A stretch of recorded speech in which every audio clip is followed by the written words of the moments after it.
Good evening, everyone. Hello and welcome to A Course in Miracles, followed by Chanting for Change. And I put up this background because, yes, indeed, it did start snowing tonight. And I'm hoping that I'll be able to get that car out with all that snow.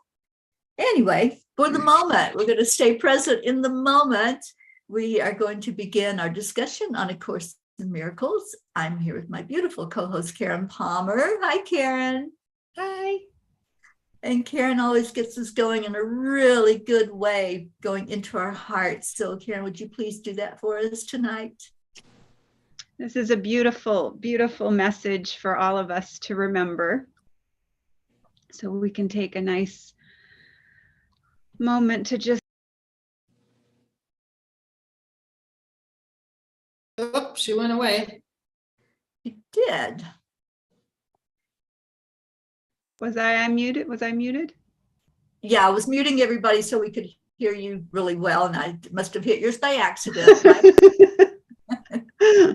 Okay, so I was just saying that we join each other in our heart, the one universal heart, and the one universal mind. And we bring this beautiful, loving awareness to all the beings across the universe. We're going to allow this to just really drop into our heart and let us hear these words of comfort from pure presence as we step into that all-knowing certainty of absolute security. What could you not accept if you but knew that everything that happens, all events, past, present, and to come, are gently planned by one whose only purpose is your good? Perhaps you have misunderstood his plan, for he would never offer pain to you. But your defenses did not let you see his loving blessings shining in every step that you ever took. While you made plans for death, he led you gently to eternal life.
There's just a comfort in that. There's just a real comfort in those words. And I feel that they are for all people right now, because so many people are wondering, why is this happening this way? Why is it happening this way? Why did it happen that way? If we could just know that everything is happening perfectly, and just trust and fall back into that knowing and certainty of that pure presence, that frequency, that frequency of pure presence. You know, we have all these different words for God, but to me, it's just being in that pure presence of everyone's essence, of the absolute, and seeing that in everyone and everywhere and everything, in the beautiful flowers, and in the amazing sky, in our animals, in our friends, you know, just seeing that, and knowing that. I love that. What could you not accept if you but knew everything that happens was for your good? And yeah, we might have misunderstood a little bit, right? And thought that some of it was painful.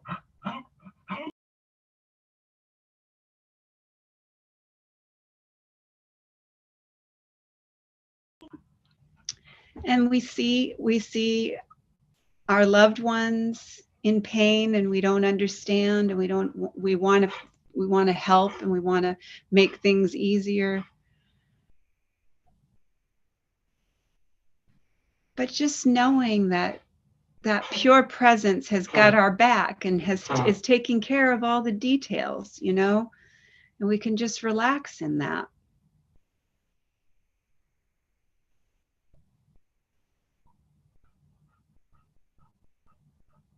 Love that, Karen. And I love this message so much. What I love even more is seeing everyone grow from the very first discussion that we had about this book, A Course in Miracles, and how we've now come to this point to realize these lessons that we're in now. We're creating the reality around us. And I know that sometimes is a hard lesson, but knowing who is at the helm, who is helping us to understand this more fully. And I was reading in Course in Miracles Made Easy by Alan Cohen, and he was talking about, in a dream, we might be having a nightmare, we might be having a bad dream about something that's happening.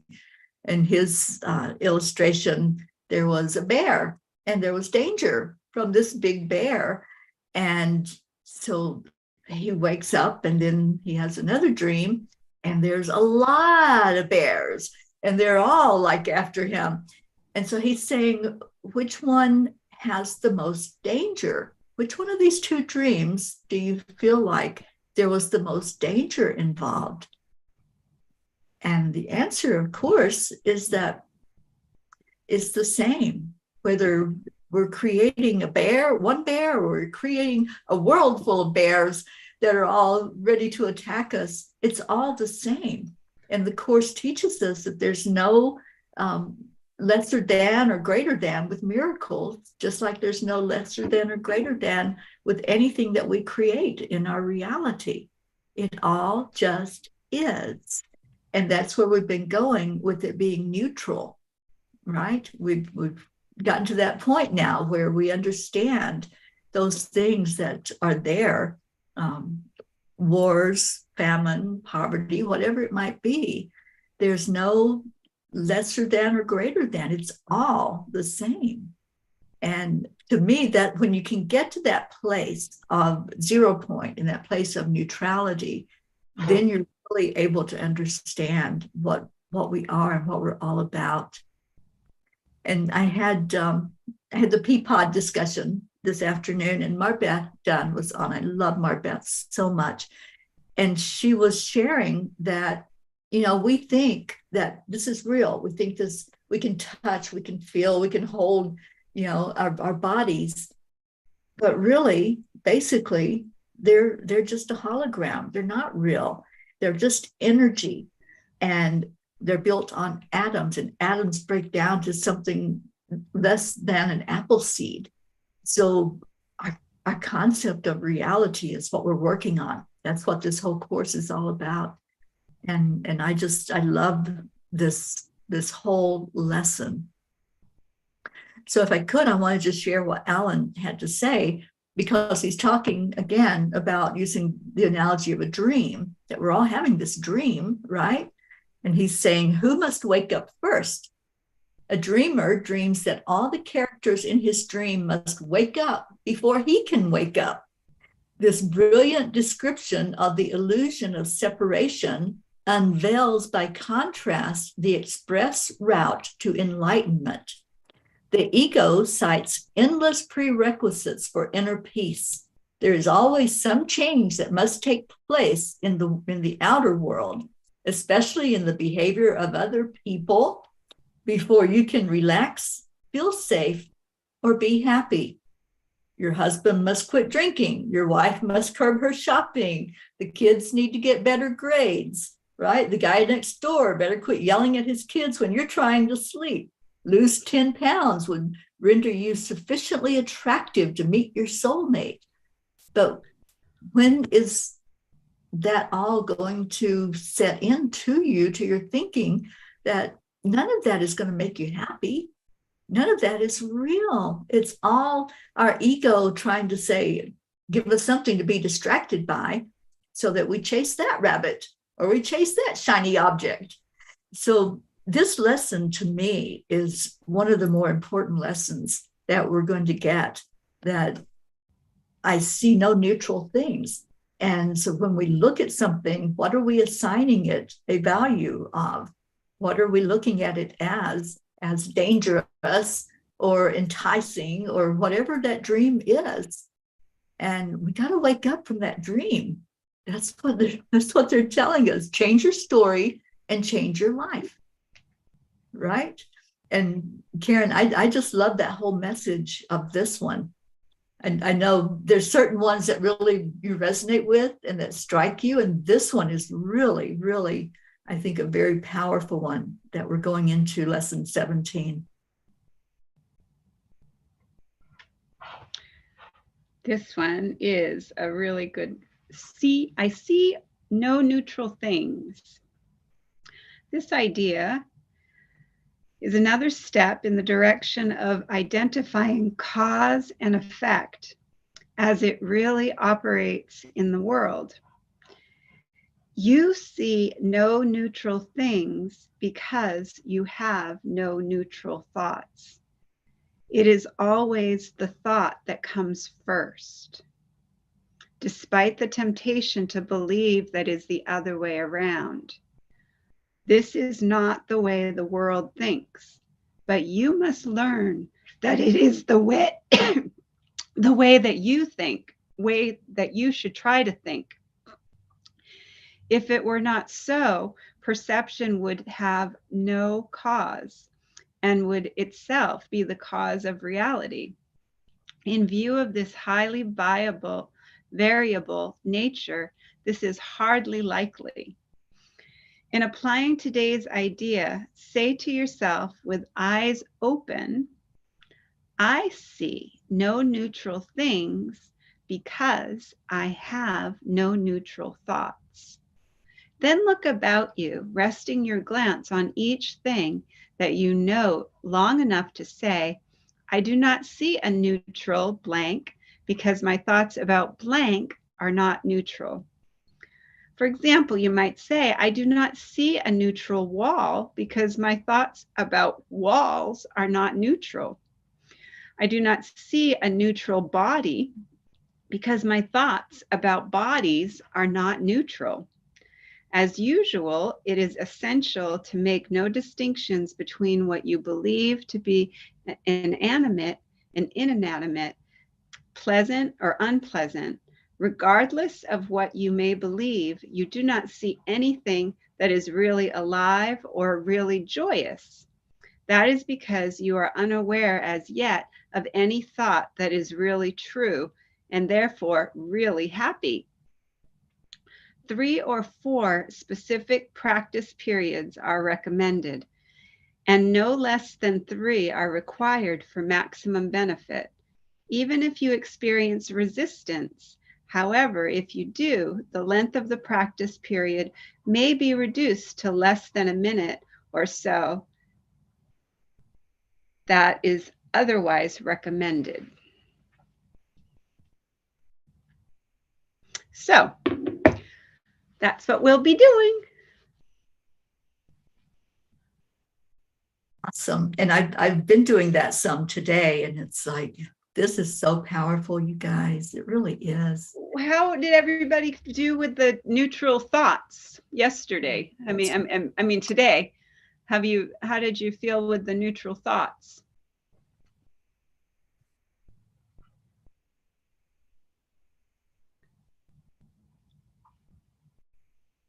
I didn't know if you wanted to unmute us, Teri, because we're all muted. Oh, no, you can go ahead. You can unmute yourself. Okay. These two are harder for me. Okay. I mean, I understand them logically, but to actually practice them, I don't like them. That's real. And that's what she says, right? That's what they said right in there is, you know, we don't have to like them. That's true. And I'm okay with not seeing anything and not saying what an object is, but this neutral thing is a little harder for me. Thank you for sharing. That's really good to know. Like I feel the same way. I'm still, you know, I'm still letting things be neutral and asking for guidance and the prompts to follow to see more neutrally so that I can see more neutrality. Because I am a person who grew up with a lot of right, wrong, good, bad, all reward, punishment, you know, kind of that was a conditioning that was, there was no neutrality talk about neutral stuff. I remember, you know, even reading the word neutral and saying, what does that mean exactly? How do I do that?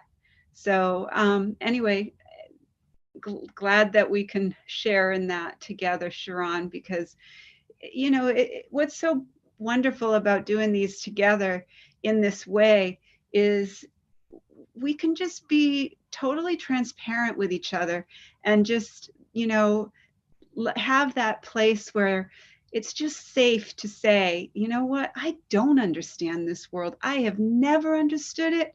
I have tried my hardest to fit in and to be what I thought other people wanted me to be. And it has not worked for me. So I'm very open to trying this. Yes.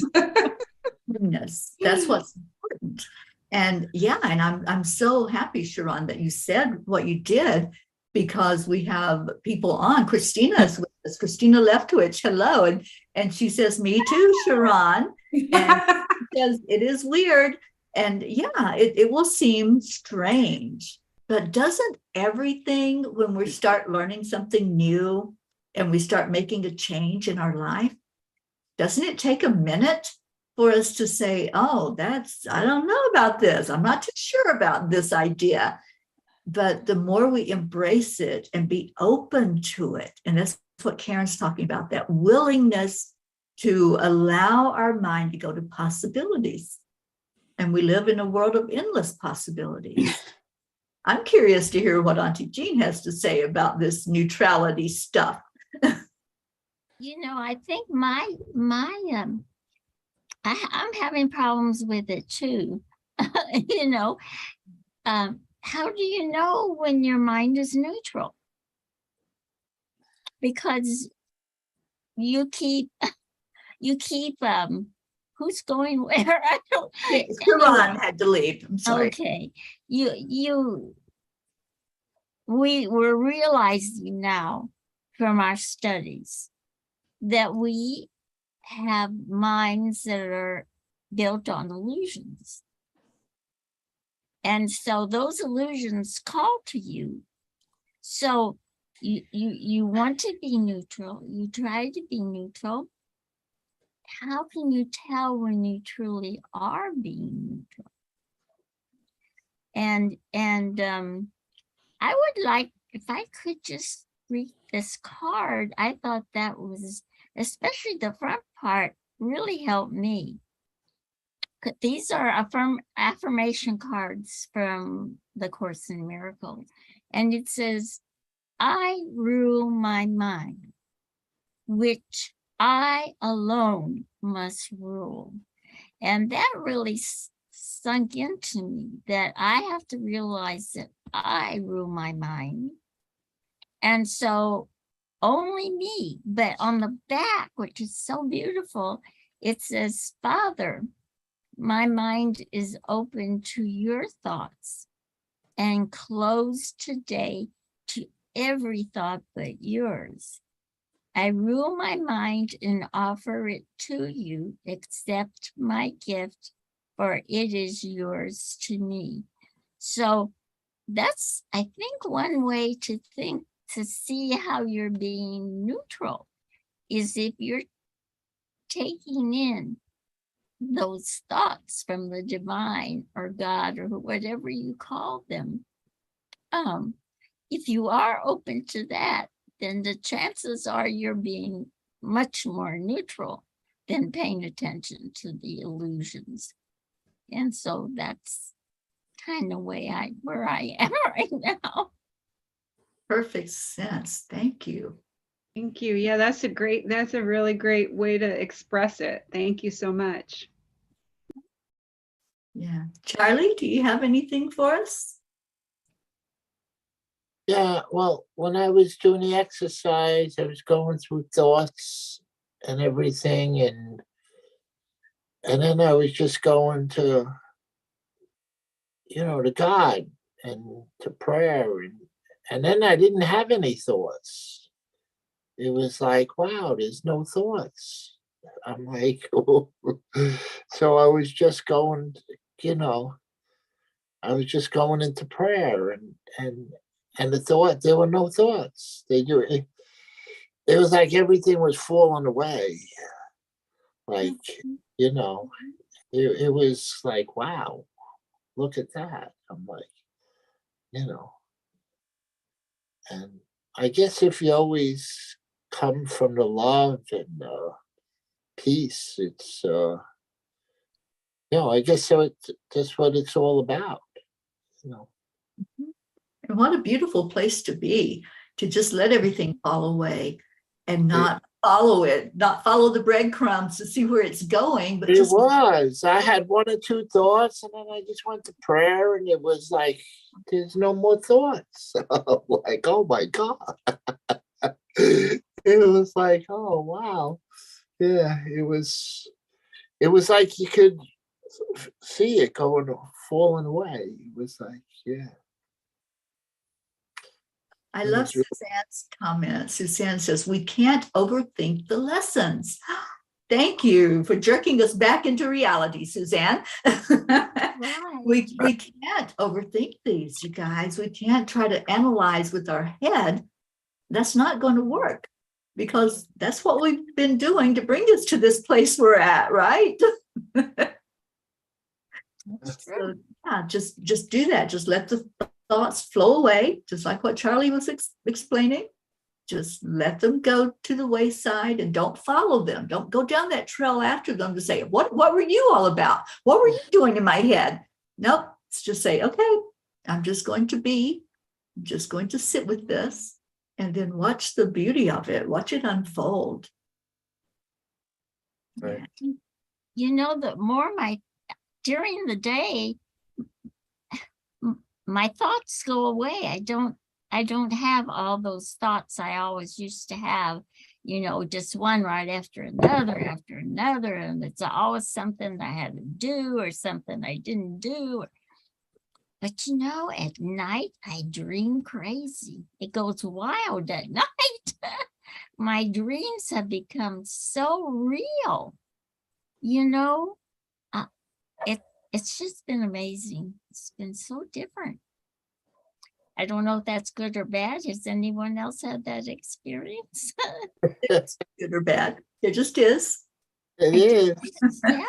Whatever you think it is. Yeah. Yeah. It's been amazing. Yeah.